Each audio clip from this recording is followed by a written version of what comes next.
오늘날 지구상의 모든 민족과 지역은 밀접한 세계사적 연관 속에 살고 있습니다.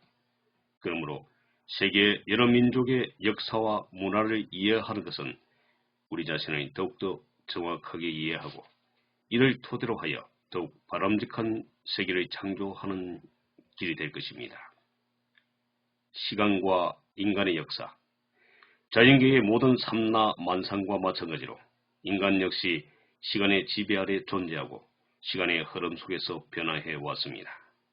역사는 이 같은 시간의 흐름 속에서 인간이 어떻게 살아왔으며 또 그 삶이 어떻게 변해 왔는가를 탐구하고 서술하는 학문, 한마디로 시간 안에서의 인간에 관한 학문이라고 할 수 있습니다.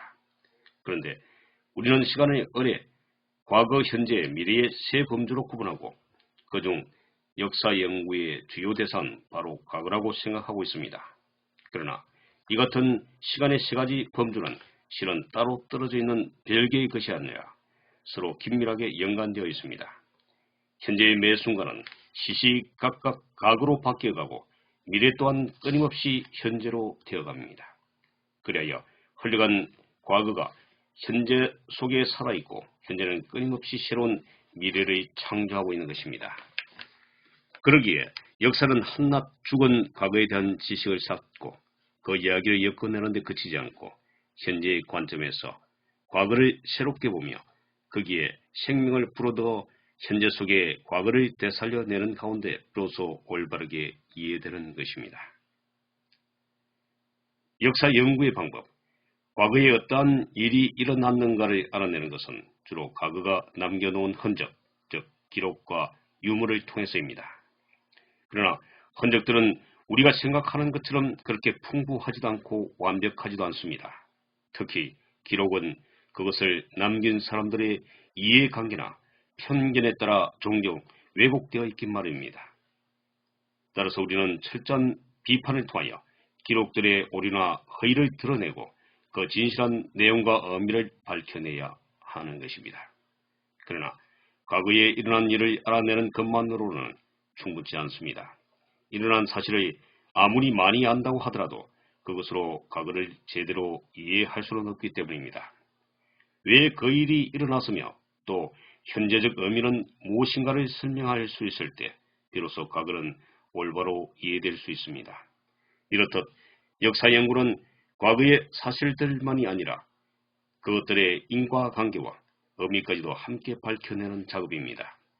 그리고 여기에는 남겨진 흔적들을 우리가 알고 있는 모든 지식과 방법을 동원하여 탐구하며 그것들의 전체적인 관련 속에서 체계적으로 정리하고 기술하는 작업이 또한 따라야 하겠습니다. 세계사 학습의 의미, 인류가 집단시가를 시작한 이래 숱한 사회와 국가, 더 나아가 여러 문명권이 형성되어 서로 나름대로 접촉하고 교류하여 왔지만 약 500년 전만 해도 그것들은 대체로 독자적인 발전의 길을 걷고 있었습니다. 그러다가 근대 초 서양 세력이 전 세계로 팽창하여 지구상의 모든 지역이 서로 밀접한 연관을 맺게 되면서 처음으로 진정한 의미의 세계사가 성립하게 되었습니다. 그 후 교통과 통신의 눈부신 발달로 오늘날 세계는 그야말로 하나의 지구촌이 되었습니다. 이제는 지구상의 그 어느 민족이나 국가도 고립해서 살 수 없고 그 모두가 세계사적 연관 속에 얽혀 있습니다. 물론 우리도 예외는 아닙니다.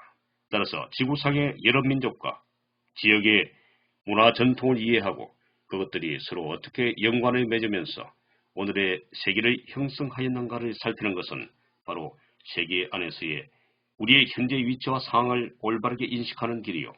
이를 바탕으로 우리 자신의 문화를 발전시킴과 동시에 온 인류 문명의 발전에 공헌해야 할 우리의 역할과 사명을 자각하는 길입니다.